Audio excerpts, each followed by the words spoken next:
S'il y a bien un truc qui réunissait l'intégralité de la fanbase de Bleach, à savoir ceux qui ont lu le manga entièrement, les romans ainsi que les animés only, c'était l'opening et l'ending du nouvel animé. On était tous égaux face à l'écran car on allait tous le découvrir les yeux grands écarquillés en même temps. Il faut dire que la barre était déjà très haute avec les 15 openings et les 30 endings qu'on connaît tous désormais par cœur, et on savait que la concurrence allait être très difficile. Alors qu'en est-il finalement? Selon moi, c'est une réussite globale, l'opening est très bon, il a une identité visuelle propre, rose, grâce à son parti pris au niveau des couleurs, et l'ending est réussi aussi bien musicalement que visuellement. Il remplit bien son rôle. J'ai jamais été fan des endings trop doux et mous, donc je suis plus que satisfait avec celui-ci, même si visuellement on est sur un truc un peu sobre et un peu trop simple. Mais le but de cette vidéo ne sera pas de décrire et commenter l'opening et l'ending, d'autant plus que vous l'avez certainement vu et revu déjà plusieurs fois et vous n'avez pas besoin qu'un type sur internet commente chaque frame. Non, si vous avez cliqué, c'est parce que vous avez soif de connaissances et vous voulez découvrir tous les détails les plus subtils ainsi que les sens cachés. Et croyez-moi, il y en a. Même ce fameux rose omniprésent dans l'opening a une signification concrète que je n'ai pas encore lu ailleurs, et l'ending non plus n'est pas en reste. On va d'abord s'atteler à décortiquer les secrets sans spoiler la suite de l'animé, et à la fin, on ira fond dans les spoilers en prenant en compte les 74 tomes et les romans. Mais avant de commencer, j'ai une grande annonce à vous faire. De nouveaux badges de Shinigami sont en vente sur ma boutique Vinted dès à présent, et ils sont plus beaux et stylés que jamais. Directement inspirés du manga, ils sont d'un noir et blanc classieux, laqué et peint à la main avec minutie. Ils sont uniquement disponibles en taille réelle et en quantité très limitée. Donc si vous êtes intéressé, je vous conseille de ne pas traîner car je n'en aurai pas d'autres avant longtemps. Le lien est en description et si vous avez la moindre question, n'hésitez pas à me contacter sous cette vidéo sur Twitter ou bien Vinted. On peut commencer.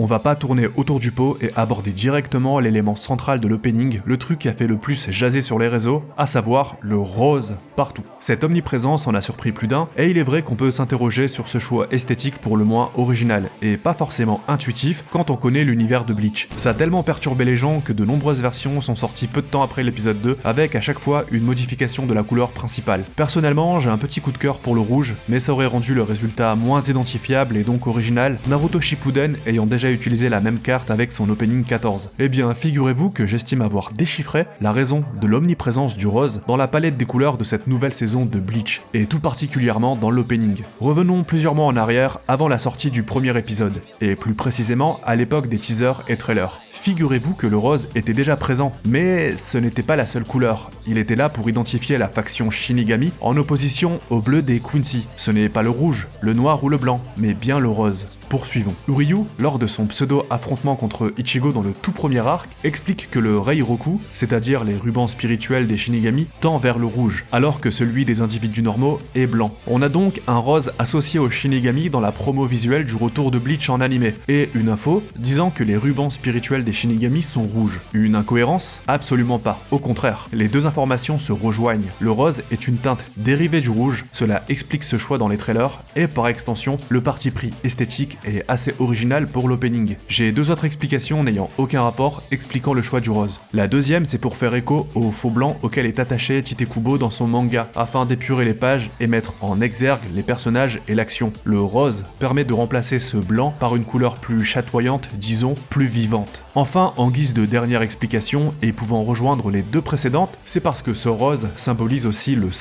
sang qu'on verra durant cette saison, et ayant même donné une partie de son nom à l'arc. Mais un opening ultra sanglant aurait été de mauvais goût et trop en décalage avec la musique et l'ambiance de l'OP. Ça reste un shonen neketsu, donc ça doit véhiculer de bonnes ondes à chaque début d'épisode, et non de l'angoisse chez les hémophobes. Et quand je parle d'hémophobie, c'est pas la peur des hémos, personne n'a peur d'eux, mais bien de la peur du sang. J'ai une dernière remarque sur le choix des couleurs, mais ce sera dans la partie spoiler. Les plus attentifs l'auront déjà remarqué, et les autres vous allez trouver ça trop stylé, car c'est le genre de symbolisme tout en subtilité qui fait toujours son petit effet. Lors du défilement des divisions avec à chaque fois le duo capitaine et vice-capitaine, on peut remarquer une récurrence entre les plans. Ce point commun, c'est qu'ils partagent tous leur temps d'écran avec une fleur bien spécifique, celle qui est associée à leur division. Car pour ceux qui ne le savent pas, les 13 divisions du Gotei 13 sont associées à une fleur, qui elle-même représente quelque chose. Voyons ensemble quelles sont ces fleurs et le sens de l'emblème qu'elle représente. La première division est symbolisée par le chrysanthème, une fleur ayant de nombreux sens, comme la vérité et l'innocence, mais aussi la mort en Occident, depuis environ un siècle. La deuxième division est quant à elle symbolisée par la fleur de pasquier, et cela signifie ne rien rechercher. La troisième est très conforme à tous les personnages importants que l'on y a découverts, comme Gin, Kira ou Rose. La fleur est un souci officinal,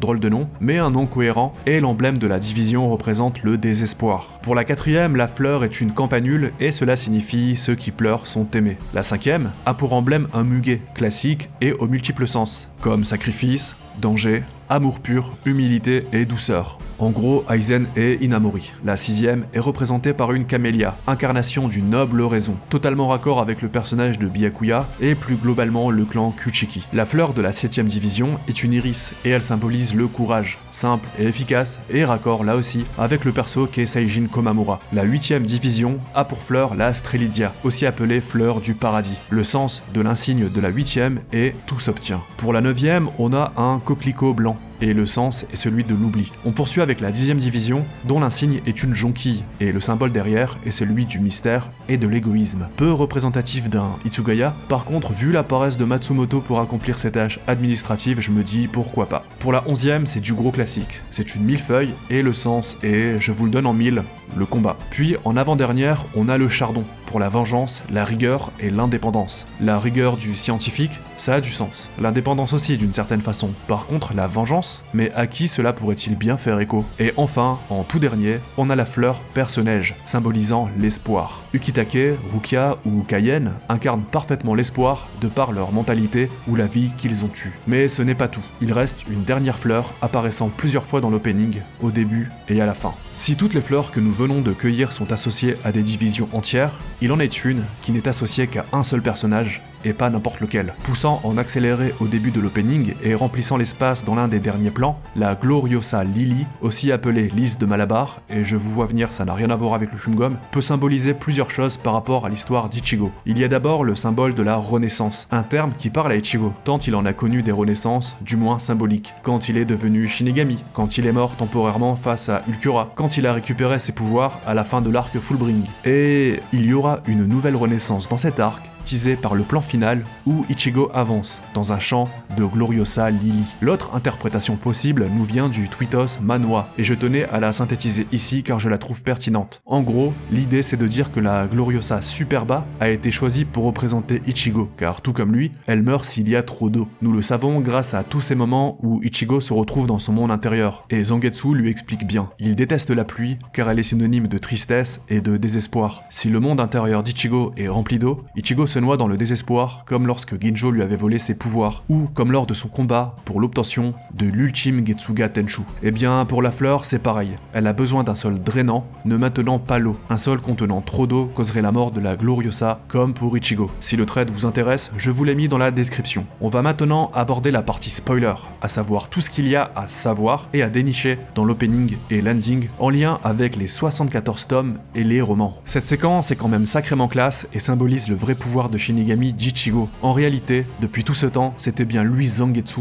du moins la partie Shinigami, et celui qu'on appelle parfois Shirosaki n'avait pas menti. Un détail incroyable se cache le temps de quelques frames dans l'opening, illustrant très probablement les fameux 13 sanguinaires, c'est-à-dire le proto-Gotei 13, avant sa véritable création. On y reconnaît un Yamamoto jeune, avec ce qui semble être un Aori de capitaine. Est-ce qu'on peut espérer un flashback allongé sur cette partie sous-exploitée de l'histoire de Soul Society? Autre séquence très spoilante, on y découvre l'intégralité des Stern Readers. Mais le point qui m'a interpellé, c'est la présence de Pepe, un Quincy peu important et surtout très peu classe, il faut le dire. Pourquoi est-il aux côtés de la garde d'élite, sur la même estrade que Gérard, Lille et Pernida? Est-ce qu'il était à l'origine si bien placé dans la hiérarchie, puis Nak l'aurait remplacé grâce à une promotion? Aussi, j'aime beaucoup le placement d'Uryu, qui est sans doute le plus gros spoiler de l'opening.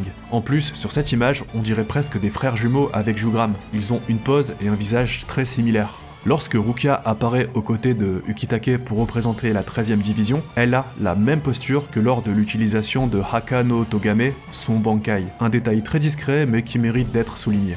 Concernant les futurs openings, et pour revenir sur l'explication du rose donnée en début de vidéo, je pense qu'on peut envisager que nous aurons droit à chaque fois à une nouvelle couleur dominante pour les prochains openings, avec notamment du blanc ou du jaune pour la division 0, ou le bleu Quincy pour le Warvelt. ou alors ils repartiront sur quelque chose de plus classique. Ce qui est sûr, c'est que vu le rythme de l'anime, cet opening ne restera pas jusqu'à la fin de l'adaptation, car ce qu'il y est montré correspond finalement assez bien à ce que nous verrons en 13 épisodes. L'ending est très simple, il montre les conséquences de l'attaque Quincy sur Soul Society. Des ruines, la pluie qui suivit la défaite de Yamamoto et les Zanpakuto des capitaines au sol. Beaucoup ont cru reconnaître ici le Zanpakuto du principal antagoniste de la trilogie de romans CFYOW, Tsukinada, mais quand on y regarde de plus près et qu'on compare leurs gardes, on se rend compte qu'ils sont quand même très différents. L'autre possibilité, c'est que ce soit le Zanpakuto de Yamamoto partiellement brisé, suite à son combat contre Yua. Quelle est votre interprétation? Dites-le moi en commentaire. On termine avec le dernier plan de l'ending, illustrant parfaitement l'ultime combat du manga, le premier Zangetsu,